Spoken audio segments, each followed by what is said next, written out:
The courtroom fell silent as Sarah Matthews stood and accused Judge Nathaniel Dawson of taking bribes to cover up a crime. The room froze in disbelief. But what happened next shocked everyone. Sarah's words revealed a web of corruption that had been hidden for years. And the twist? It's something you won't see coming. But let's start from the beginning. The courtroom was thick with tension, each person aware that they were witnessing something far beyond the ordinary legal proceedings. Judge Nathaniel Dawson, a figure of dignity and authority, sat in his seat with an air of composed confidence. His reputation had been built over years of hard work, and today he was the one presiding over a case that had the entire city buzzing. The defendant, Marcus Lowry, a prominent businessman, stood accused of embezzling millions of dollars. It was a case of high stakes, a case that would send shockwaves through the financial world if Lowry were found guilty. The gallery was full, with reporters and spectators alike eager to witness the unfolding drama. The tension was palpable, everyone waiting for the witness to take the stand. Sarah Matthews, a college student just barely in her 20s, had been called as the key witness in the trial. Despite her youth, Sarah had something the defense needed: insight into Lowry's dealings that no one else had. As she stood and walked toward the witness stand, the atmosphere in the room shifted. Quiet, expectant, heavy. Her hands trembled slightly as she gripped the edge of the stand, but she composed herself. She took a deep breath and began her testimony, her words clear and deliberate. She spoke of meetings she had overheard, of conversations that hinted at shady financial practices, and of the evidence she had gathered. But then, in the midst of her testimony, something changed. Her voice, which had been calm and steady, faltered. She hesitated for a moment, as if weighing her next words, before speaking again. "Judge Dawson," she began, her voice trembling just enough to betray the weight of her accusation. Judge Dawson took bribes to cover up the defendant's actions. The room went deathly still. Every head turned toward her, every eye wide with shock. Sarah's words hung in the air like a bomb, her accusation reverberating through the silent courtroom. It was as though time itself had paused. Judge Dawson, his face suddenly devoid of the usual calm authority, stared at Sarah as if she had just struck him. The courtroom, once filled with murmurs and whispers, now held its breath. Sarah's eyes didn't leave the judge's face. Her heart raced, but she continued, her voice rising in pitch as the reality of her own words settled over her. She didn't flinch, not even when the defense attorney jumped up, shouting for her to retract her statement. The judge himself leaned forward, his expression a mask of disbelief, as he demanded that Sarah explain herself. But Sarah didn't back down. The truth, however dark, had to be said. She couldn't let the corruption continue. She couldn't let the people she loved, people who had suffered under a system that was supposed to protect them, be silenced anymore. Sarah's voice, though shaking, grew stronger as she repeated her accusation. "Judge Dawson is involved. He took bribes." The words echoed through the room, striking each listener like a slap. The other witnesses stared, the attorneys gaped, and even Lowry, the accused, seemed momentarily stunned, as if the power of the accusation had caught him off guard. For a moment, the courtroom was frozen. No one moved. No one spoke. It was as if the earth had shifted beneath their feet, and they were all left standing in the aftermath of a revelation that none of them were prepared for. The weight of what Sarah had just said began to sink in. If true, this would mean the entire trial, the entire legal system, had been tainted. The truth that Sarah had just revealed, in one swift and brutal declaration, threatened to unravel everything they thought they knew about justice and integrity. But Sarah stood firm, her eyes never leaving Dawson's. The world was watching now, A sharp gasp rippled through the courtroom as Sarah's accusation hung in the air, sharp and unwavering. The silence that followed was suffocating. Judge Nathaniel Dawson's face, usually the picture of controlled authority, had drained of color. For a moment he looked almost human, vulnerable, a far cry from the unshakable figure everyone knew him to be. He cleared his throat and leaned forward, his gaze fixed on Sarah with a cold intensity.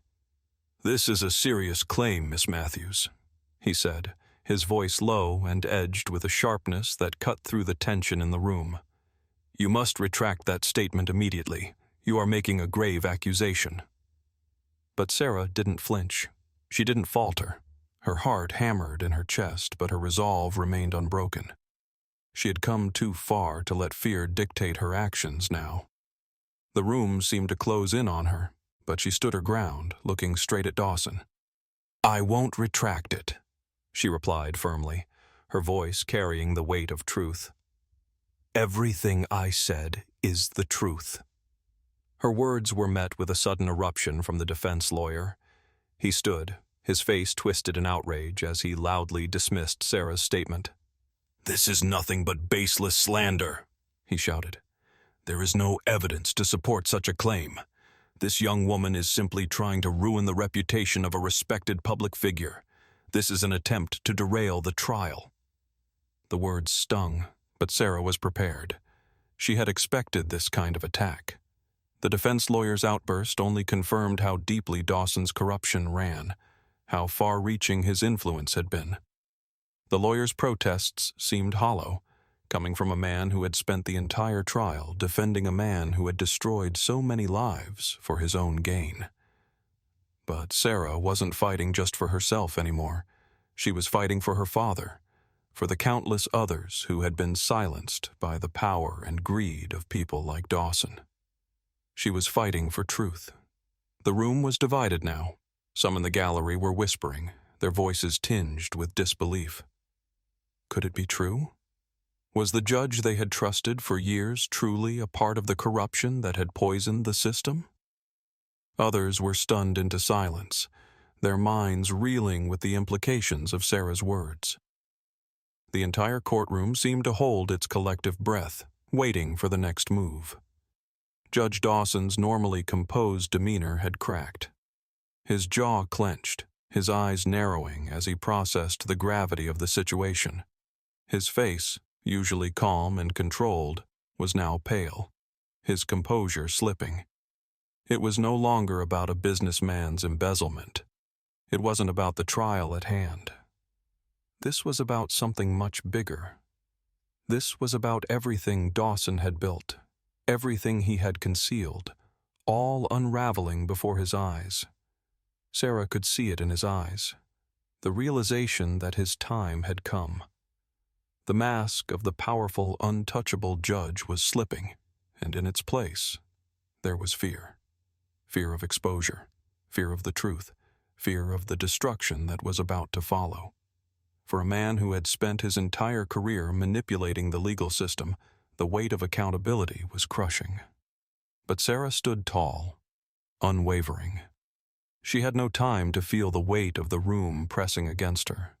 She had no time to second-guess herself. Her father had been a victim of a corrupt system, sentenced for a crime he didn't commit, his life shattered by lies and deceit. And Sarah was determined to make sure that no one else would suffer the same fate. No one else would be left to rot under the weight of a system that protected the powerful. As the murmurs in the room grew louder, Judge Dawson's eyes darted to his colleagues, seeking support, seeking a way out. But it was too late. The damage had already been done. The seed of doubt had been planted, and the entire courtroom was on edge, waiting for the storm to break. Would they continue to ignore the corruption within their midst, or would they be forced to confront the uncomfortable truth that Sarah had so boldly revealed? The courthouse was unrecognizable the next morning. What was once a place of quiet authority and structured order had turned into a battleground of flashing cameras, shouted questions, and relentless journalists eager to uncover the truth. The moment Sarah Matthews had spoken her accusation, The world had taken notice. Now, the weight of her words was unraveling a scandal larger than anyone had anticipated. Judge Nathaniel Dawson had been removed from the case within hours. His seat on the bench, once a symbol of power and credibility, was now empty, a stark reminder of the chaos his corruption had unleashed. Officials scrambled to maintain control, but it was too late. An internal investigation had been launched, and what they uncovered sent shockwaves far beyond the walls of that courtroom. At first, there were whispers, claims that Dawson's removal was simply procedural, that Sarah's words were baseless. But the whispers turned to deafening outrage when investigators unearthed the first real piece of evidence: hidden bank records linking Dawson to a series of offshore accounts. The numbers didn't lie.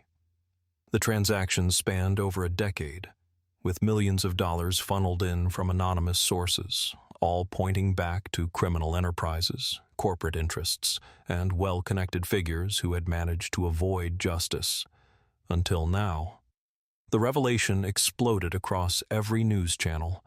Anchors delivered updates with barely concealed shock, their voices laced with disbelief as they reported that the very man who had sentenced criminals was, in fact, the architect of some of the justice system's worst betrayals.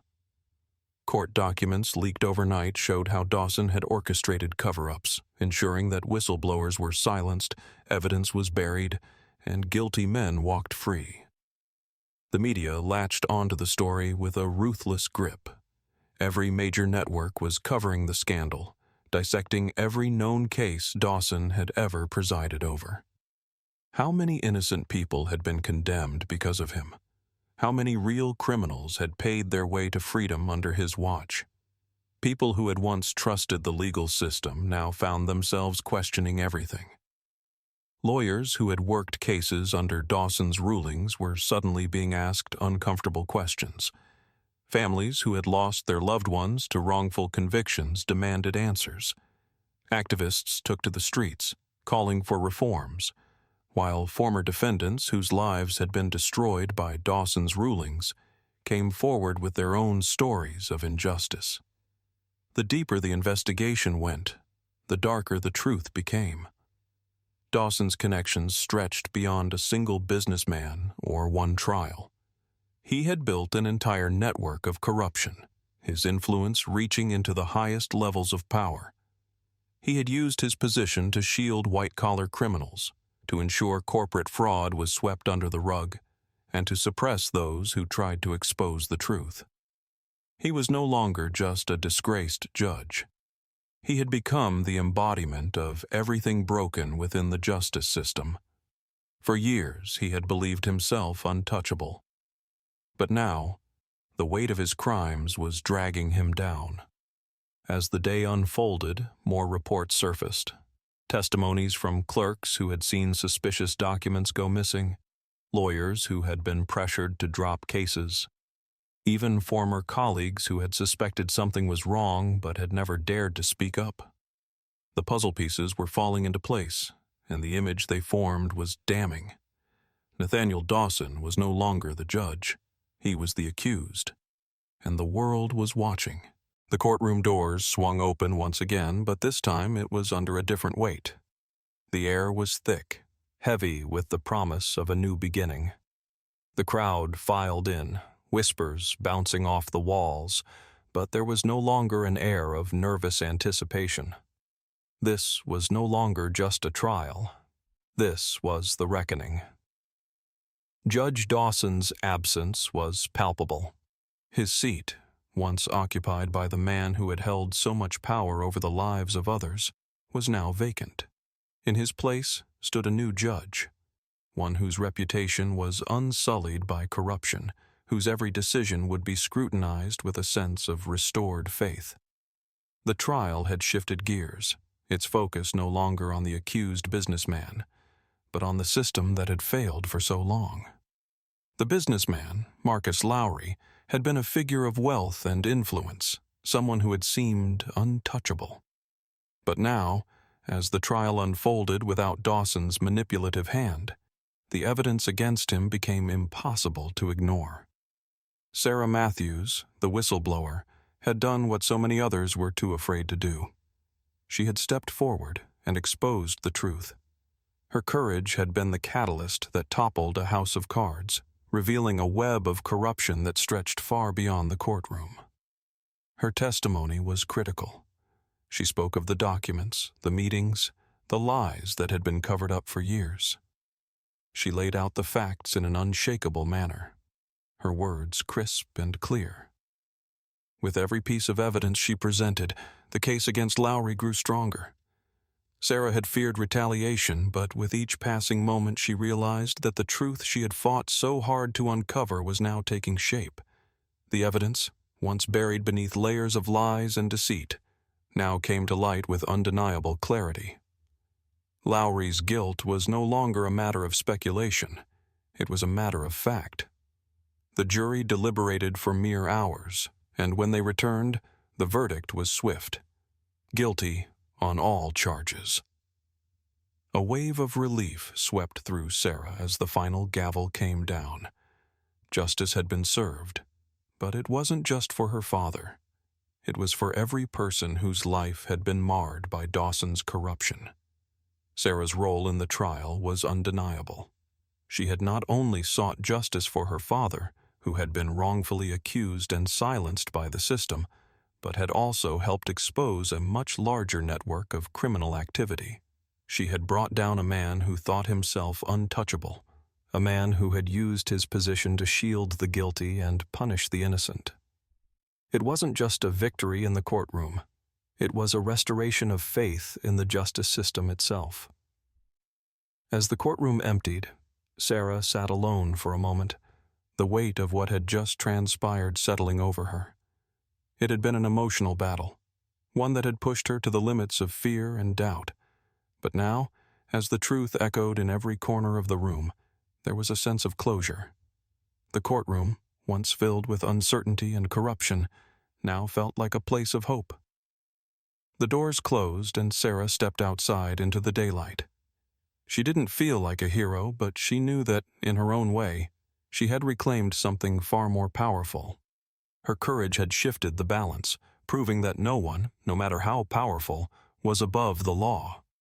The battle had been hard, but the victory was hers.